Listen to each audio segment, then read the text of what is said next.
And so, prior to this conference, we had engagement with country PIs to share country policies that are related to adolescents and young people's health.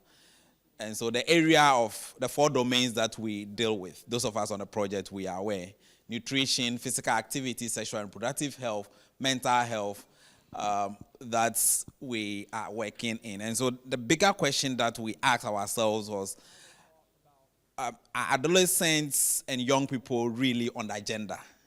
And I think that is the center of all the things that we are doing. And so we walk ourselves through. It's about 15 slides to understand, the gaps that exist and some of the strength also that also exists within the policies that we shared, for the team when we're doing the scoping review.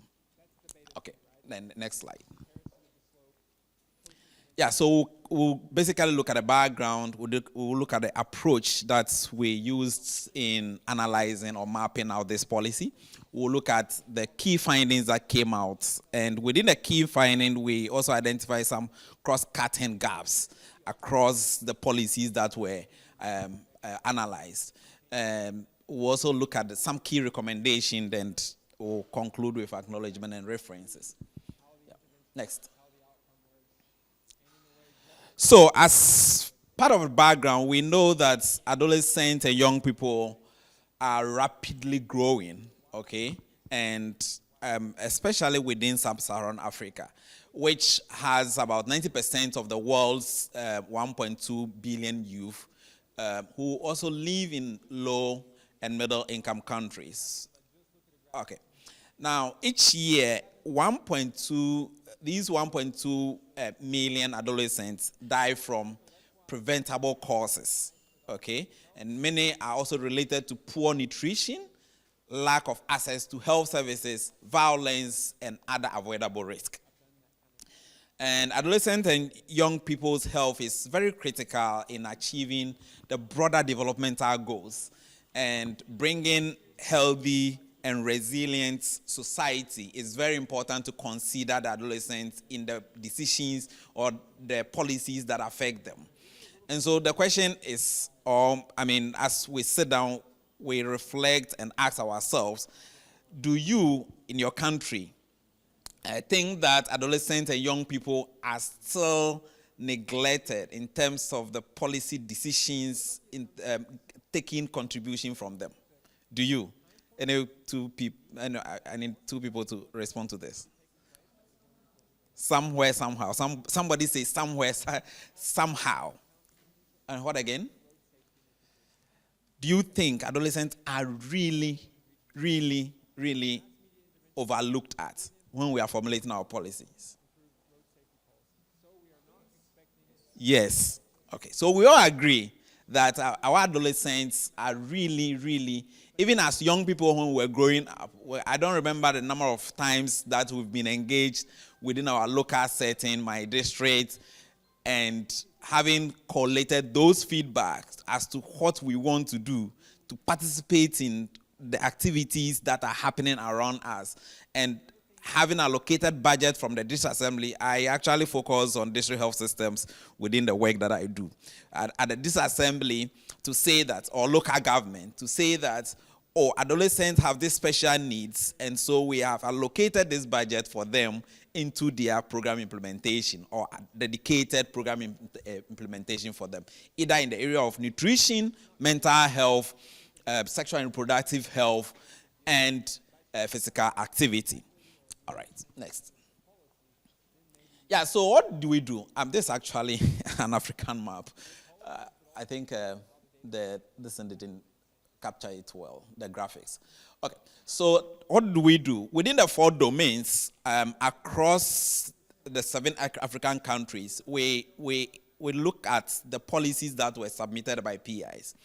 And from Nigeria, Uganda, Ghana, Burkina Faso, Ethiopia, South Africa, Tanzania. Country PIs, if they are here, I think you confirm that these are the countries that we are working in. Okay, next slide. So, And so I do a lot of, over the past 15 years, my work has been in the area of monitoring and evaluation and using standards to measure existing implementation policies. And so we thought through and asked ourselves that how do we align the policies that has come from countries to the global standard. And because the global standard, for instance, WHO and African Union Youth Chapter, Charter, and then a global action for measurement of adolescent health. These are global standards that defines what is expected to be doing for the young people. Okay. So we look at these documents and created sort of, next slide. Yeah. And generated an essential element, okay, from this global document, global policies that defines what standard is expected of country policies when we are formulating policies to meet the demands or the quest of adolescents. And so these essential elements, when we actually pick them, the first one has to do with the policy presence, okay? The first one has to do with the policy presence. The second one the policy has to look at adolescent focus. The third one has to look at youth-friendly. They are not seeing me. People want to see me. Okay.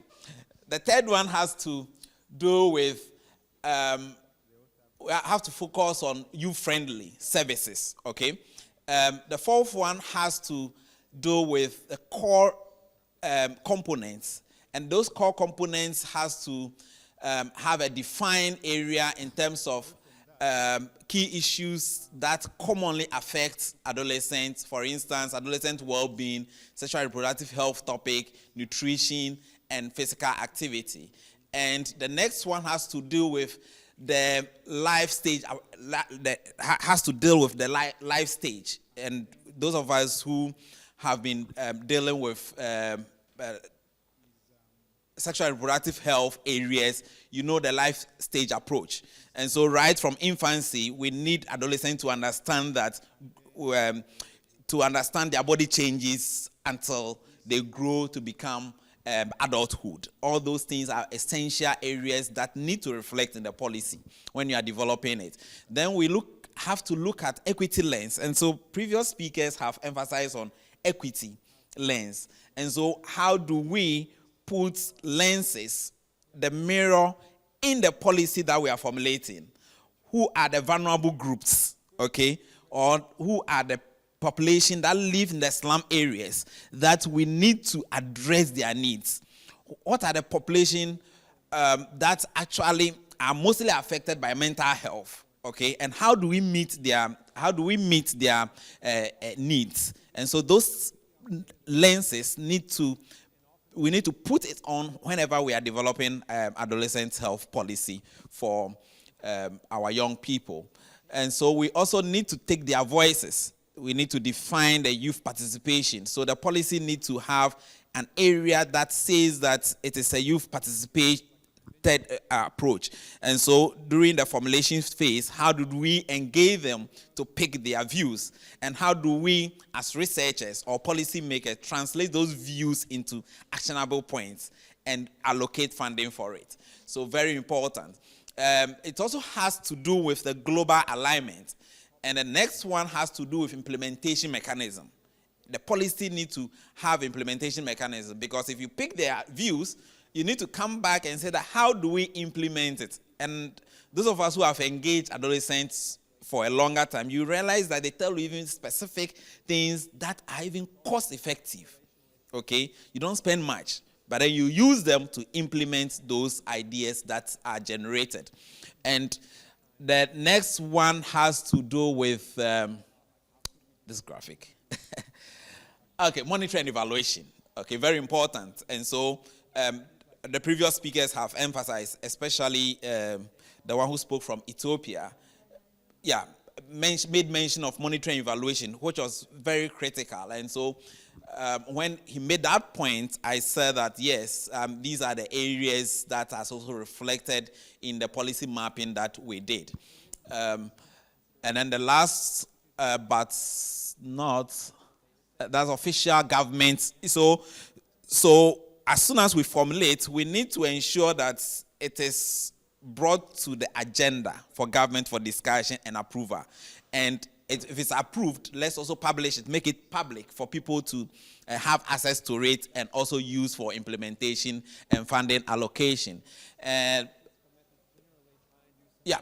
So another thing that we considered was aligning the policy to see how recent it is. But then when we actually try to limit, for instance, we want to define the last 5 years, we could not find any policy. And so we have to go as far as the last 25 years. Okay, that's the only way we could have some of the match policy that countries submitted into the main analysis. And so you when I go back to where the dashboard were created, you understand. Then the last one has to do with the policy agencies, the implementation agencies. You need to define which agencies would have to come in to support the implementation. Is it the youth group itself or the civil society? And the civil society, we also need to be careful which civil society has an interest. And you remember is it Abdallah who spoke from Ethiopia? There was a question about how to map your stakeholders, okay? So during that process, we need to understand that stakeholders are very important, but you need to also be very careful how to put our stakeholders in a basket, because most people have interest. The interest may be financially related. And so once there is allocation, everybody wants to rush in there to come and do something. But when the funding ends, they run away. Okay, so anytime we are bringing stakeholders, we are doing the stakeholders mapping, we need to define the interests very well and also put them in a basket that they don't just come for the financial gains, but they are coming for sustainability and continuity. Very, very important in our policy development. So in partnership with the countries, we use this key element to map and score 115 national policy documents, okay, from these 7 countries. Each policy was assessed using these 13 key indicators, and a 3-point scale was also applied to each. 1 was to have a fully met criteria, and 2 partially, and 0 means not. Now, policies were sourced from, like I said, the PIs. So you see the co-creation approach that we are talking about. So we did not also sit down only in Heidelberg. We made sure that country PIs, endorse and confirm the policies that were used in the analysis process.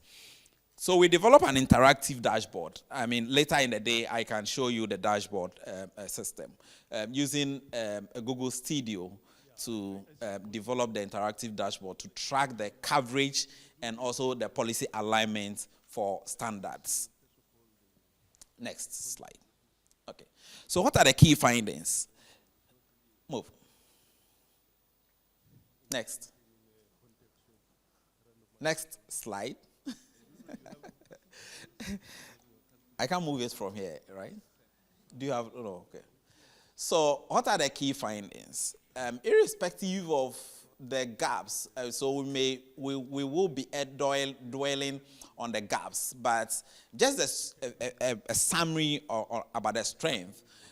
For instance, for Nigeria, we had, one of the strengths were in the area of sexual reproductive health focus, and they had a very good alignment with the WHO guideline, which that the policy document was well integrated within this domain.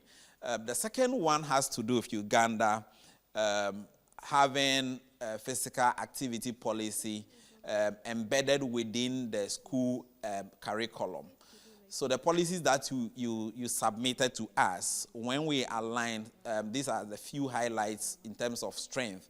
You look at Ghana, for instance, the nutrition policy that we critically analyzed, we saw a very strong promotion of physical education in schools.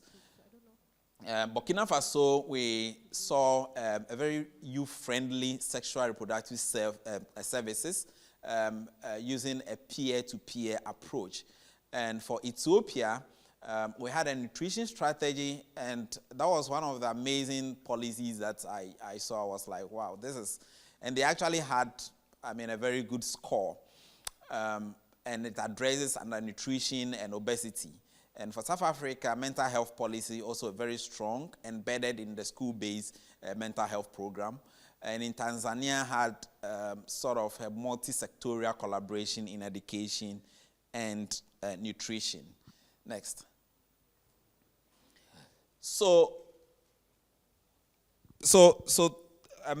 Looking at or having sat in a policy brief session and thinking through what the issues are and how do we engage policymakers to align more with the standard.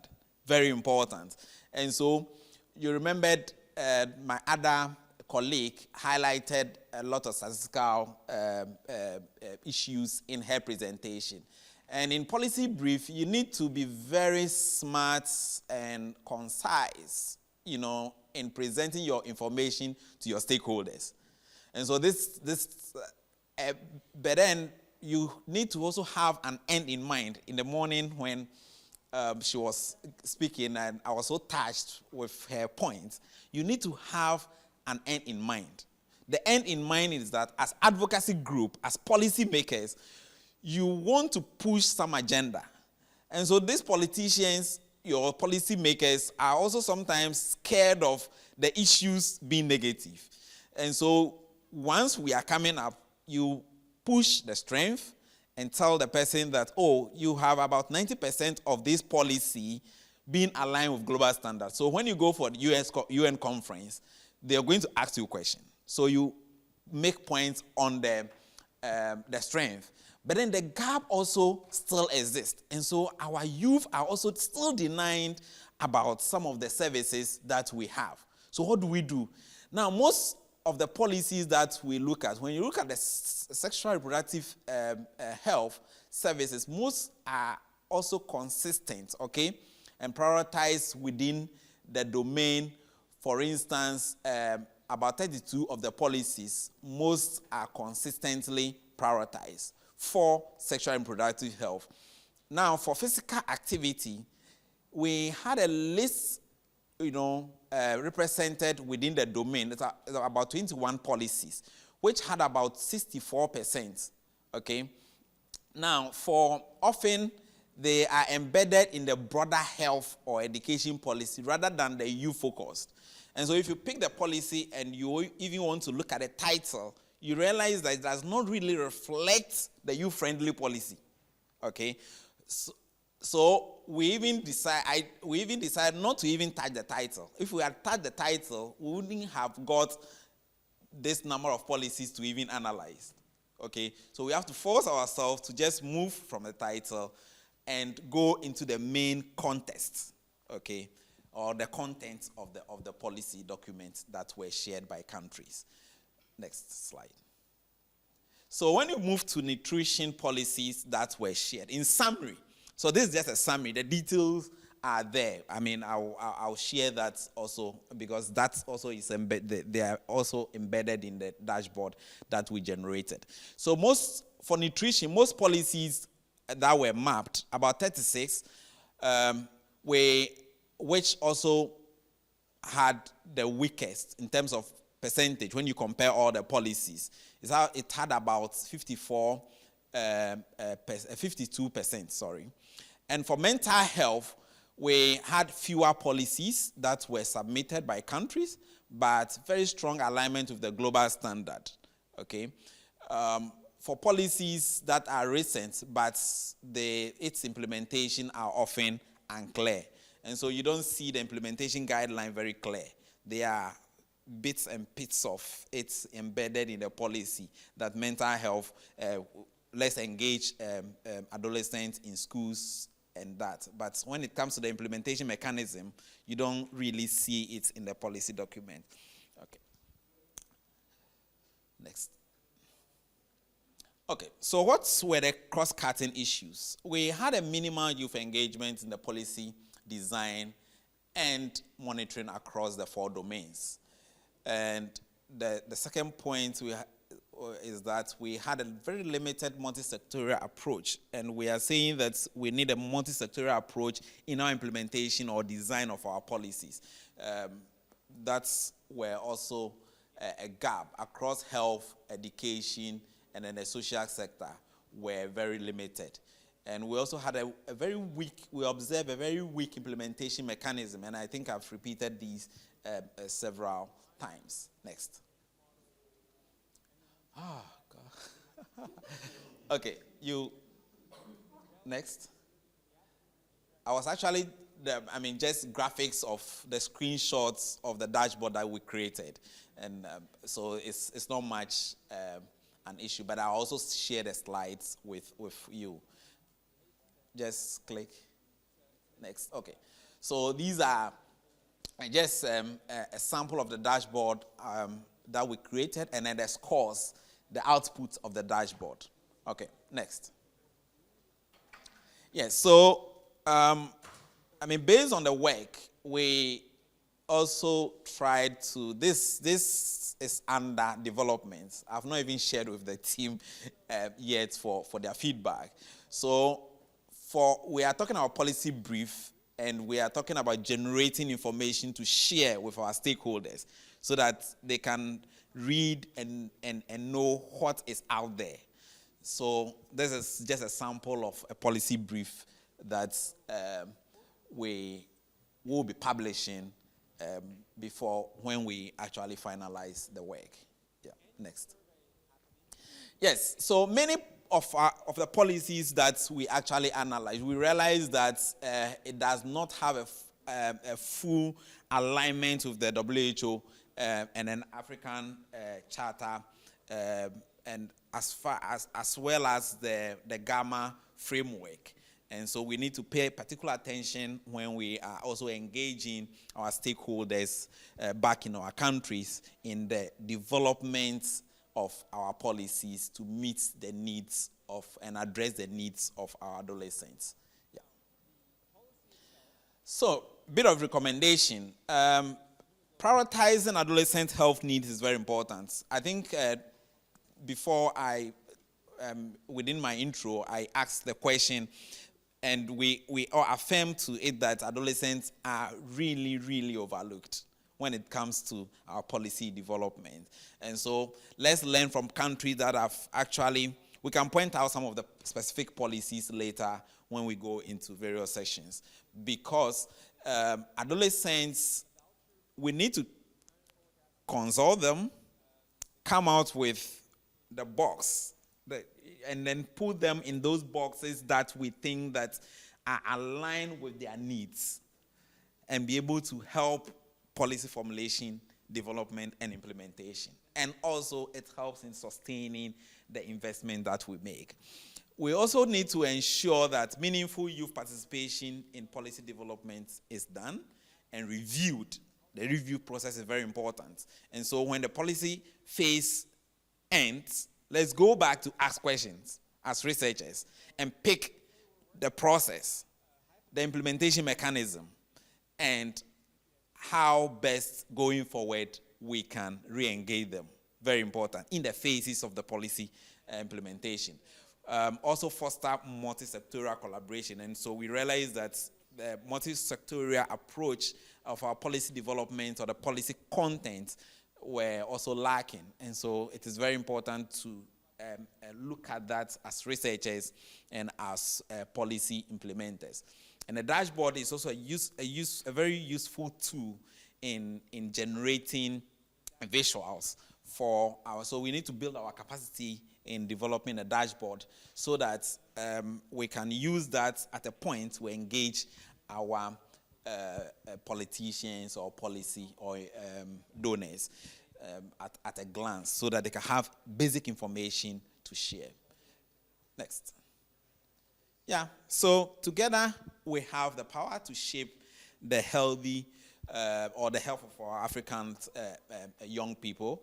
Let's keep working, learning, and advocating because every adolescent deserves a chance to strive.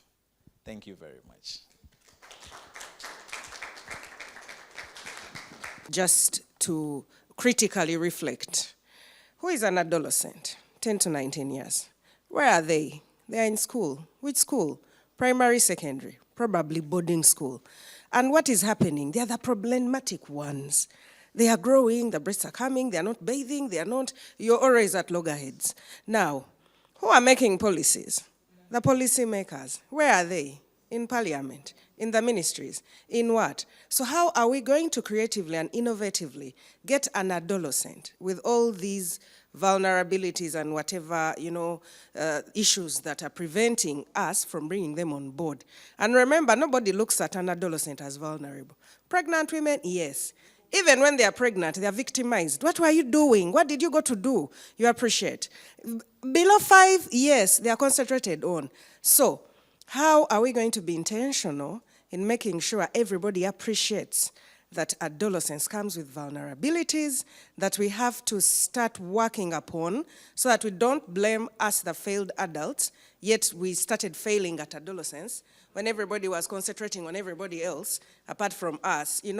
In Uganda, there's someone who said, for them, they grew anyhow, malaria would come and it heals on its own, Then you've maneuvered on your own and they expect you to conform to standards that you didn't participate in. Thank you.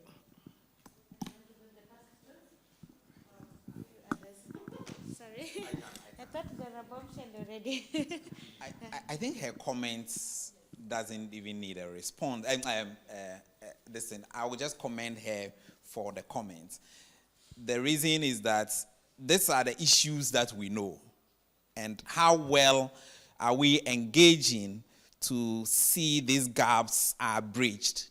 Okay? We know that the people, those of us who are actually formulating the policy, as we've separated ourselves from the adolescents for a long time. So how do we make sure that as we move from one state to the other, we go back to them? And those are the things that we need to have at the back of our mind. So your comment is, you are right. My brother from University of Ghana. Okay. So I actually made a summary of the number of policies that were mapped from each of the countries based on each of the domains. The detailed one I will share with you on the dashboard when we go into the group. Just to make the presentation more concise and compressed, I took out the specific countries, but they are available. Okay, so I will share on the dashboard. Thank you very much. But you said, sorry, he also made mention about the global standard. Who is setting the global standard? So you see the research that we are conducting. I don't know, those of us, Raisa, how does, so Raisa was my mate, and I know that she has been on WHO, most of their policy formulation meetings. Raisa, how do we get the standard set? Can you respond? Between you and Joy, I don't know who's worse. You've touched on some of the difficulties. They can sometimes use very inclusive processes, and then there are these closed-door sessions. Often when we begin with standard setting, it actually starts in closed-door sessions. Yes, we might have identified an issue that's risen from a regional office or from the national level, and then you begin closed-door sessions with perhaps the institutions or the partners that are directly working in this with that government. Once it gets to the national or the global level, It depends. If this is a policy that will be, let's say, in Sub-Saharan Africa, there will often be the inclusion of a couple countries, but the selection of those countries depend on a number of criteria, which often, as researchers, we don't necessarily agree with. Who will actually be involved in that conversation? Often, again, as researchers, we feel that the selection is not as inclusive.